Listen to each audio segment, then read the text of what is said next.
kami ngayon sa bukid. Ayan.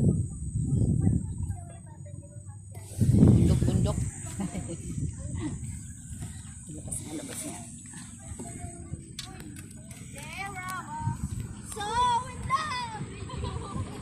Papuntahan nga, ayan.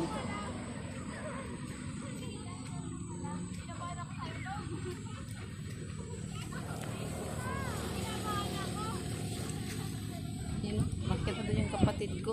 Nandun na sa taas.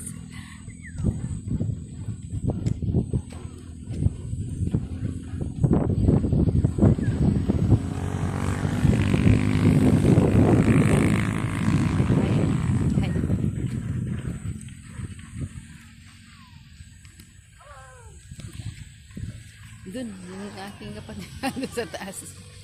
Hindi ko siya makita. Sige, dyan ka lang.